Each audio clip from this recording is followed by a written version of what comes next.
Ranking Member Murphy. Thank you, Chair Britt. Thank you, Secretary Mullin, for being here today.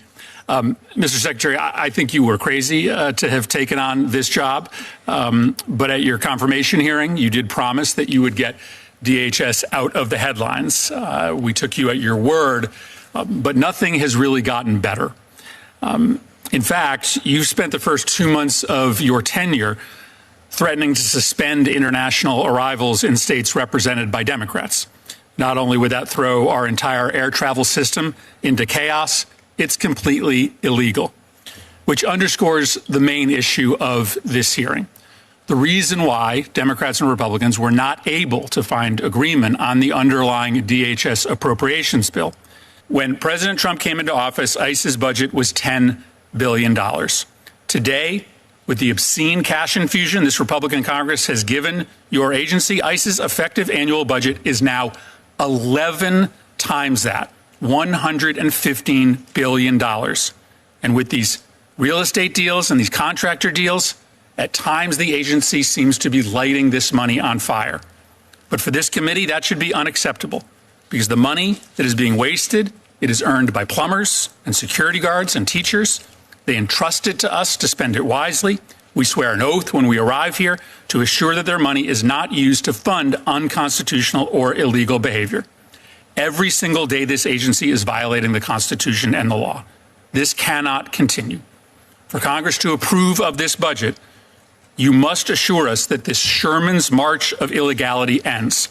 You must stop padding the pockets of immigration industry CEOs. You must rein in this out-of-control overspending. But as I stated at the outset, the worry is the opposite is about to happen.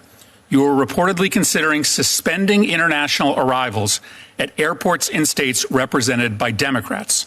You will say that is because you disagree with our state's immigration policies, and that is your right to disagree. But the law unquestionably does not give you the right to close international travel in states that don't have the same political leanings as your party. And so I will say the same thing that I said to your predecessor in this forum. I know that you do not like our nation's immigration law. You believe that it lets in too many people. You don't like states' immigration laws that treat immigrants fairly. But the law is the law. Your disagreement with it does not give you the permission to just make up a different law. If you want more authority, if your agency wants more authority, if you want stricter authority, come to Congress and ask for it. Do not ask us to fund an agency that just makes up its own law. Thank you, Senator Murphy. Secretary Mullin, we will now turn to you for your opening statements. You'll be given 5 minutes for that, and then all of your written testimony will obviously be entered into the record. Thank you so much, Chairman Britt and Ranking Member Collins, Chair Collins and Ranking Member Murphy. You know, I do have an opening statement here, but wow, Senator Murphy, the outlandish claims you made there is just flat wrong. You start saying we're breaking the law, and you really start looking at it, and we're enforcing the laws that Congress did pass. That's reckless.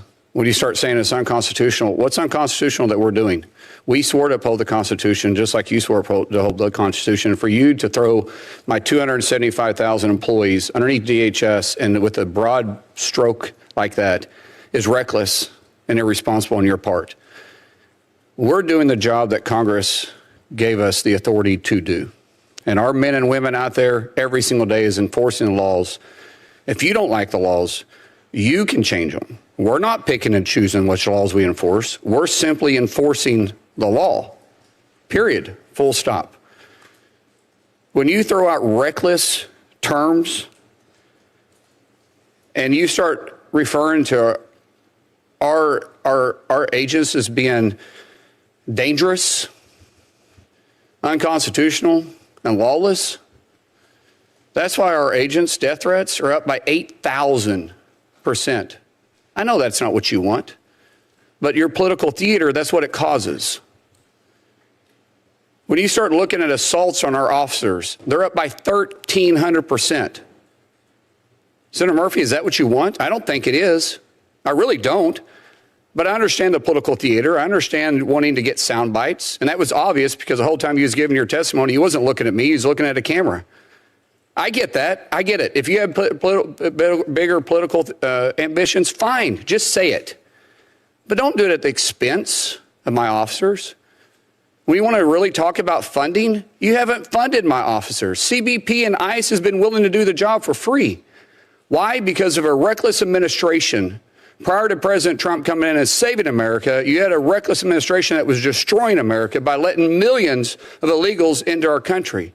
We're a nation of laws, and we're going to enforce those laws. What separates us from other countries is because people respect the rule of law. There's a reason why people are flooding to our country and not flooding to leave. And it's our job to protect the homeland. And we do that every single day. Every day I walk into that office, I feel so blessed that President Trump gave me this opportunity because I protect my backyard as hard as I protect your backyard. And I do it with pride. And every one of the employees, all 275,000 employees at DHS, they do it with pride too. And they don't separate a blue state from a red state. We look at it as a whole. But your reckless tone is getting people hurt. And it's got to stop. The fact that CBP and ICE hasn't been funded now for a historical amount of time is absolutely appalling. It should never happen. But yet we're playing political games. If your party is for open borders and an amnesty, then be honest. Because if ICE can't do their job, then who's supposed to be getting the illegals out? That's what they are stood up to do. That's what Congress passed and gave them the authority and created the agency to do. If you don't want Customs and Border Patrol, and their job is to control our borders and the custom entry points, if you don't want them, then be honest with the American people and say, we want open borders. You don't sit there and accuse us of a bunch of stuff that you know yourself isn't true.